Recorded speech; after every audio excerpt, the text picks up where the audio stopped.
विनोद आंधळे नैसर्गिक शेती या यूट्यूब चॅनलमध्ये आपलं सर्वांचं मनपूर्वक स्वागत. आपण घरच्या घरी मायक्रोन्यूट्रन्स हे अत्यंत सोप्या पद्धतीने बनवणार आहोत.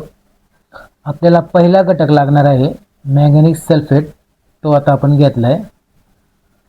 त्यानंतर आता दुसरा घटक आपल्याला लागणार आहे बोरिक पावडर म्हणजे बोरिक ॲसिड, ते पण आता आपण घेतलेले आहे. आणि हे असं तुम्ही सगळे घरच्या घरी बनवू शकता, यामध्ये काहीच अवघड नाही आहे आणि हे चांगल्या प्रकारे तयार होतं मायक्रोन्यूट्रन्स. आता तिसरा घटक आहे फेरस सल्फेट, तो आता आपण घेतलेला आहे. फेरस सल्फेट 750 ग्रॅम घ्यायचा. तर आता आपण झिंक सल्फेट घेत आहे. तर झिंक सल्फेट हा 1.25 किलो घ्यायचा आणि तो पण घेऊन झाला आहे आपला. आता नंतर पाचवा घटक मोरचूद घ्यायचा, कॉपर सल्फेट, तो निळ्या रंगाचा असतो आणि तो पण आपण आता घेतलेला आहे. कॉपर सल्फेट म्हणजे मोरचूद हा 100 ग्रॅम घ्यायचा आपल्याला. 10 लिटर पाणी असेल तर 100 ग्रॅम घ्यायचा.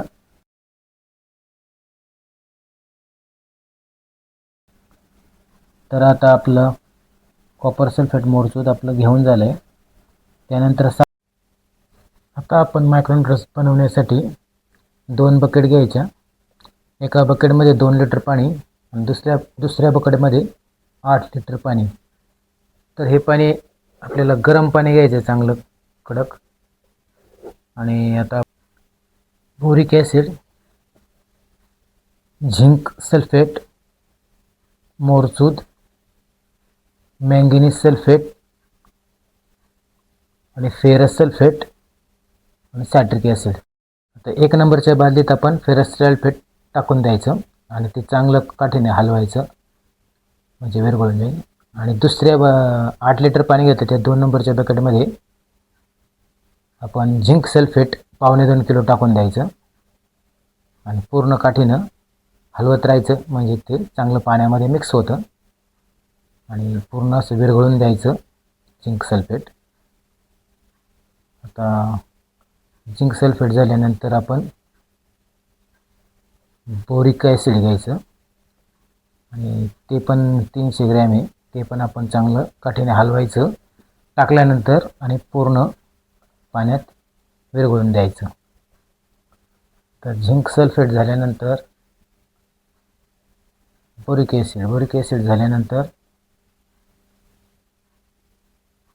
बोरिक ॲसिड झाल्यानंतर मॅंगनीज सल्फेट टाकायचं. ते पण 300 ग्रॅम आहे. ते पण टाकल्यानंतर पूर्ण काठीने हलवून घ्यायचं, पूर्ण पाण्यामध्ये ते विरघळून द्यायचं म्हणजे जेणेकरून ते पाण्यात मिक्स होईल. मॅंगनीज सल्फेट झाल्यानंतर आपल्याला आता दुसरा पण घटक घ्यायचा आहे. आता आपण बोरिक ॲसिड, मॅंगनीज सल्फेट आणि झिंक सल्फेटचं द्रावण हे फेरस सल्फेटच्या द्रावणामध्ये 1 नंबरच्या बादलीमध्ये ओतायचं. आपण त्यामध्ये फक्त एकच घटक टाकला होता, फेरस सल्फेट. त्यामध्ये हळूहळू हे पूर्ण द्रावण ओतायचं, पण ते चांगलं आपलं मिक्स करून चांगलं ढवळून घ्यायचं. आणि फेरस सल्फेटचं द्रावण पण चांगलं ढवळून घ्यायचं आणि त्या द्रावणामध्ये आपलं हे boric acid, manganese sulphate, zinc sulphate आणि हे मिक्स केलेलं द्रावण त्याच्यामध्ये 1 नंबरच्या बादलीमध्ये फेरस सल्फेटमध्ये ओतून द्यायचं.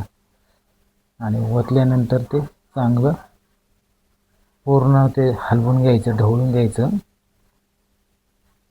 त्याला पूर्ण आपल्या याला असा कलर येतो.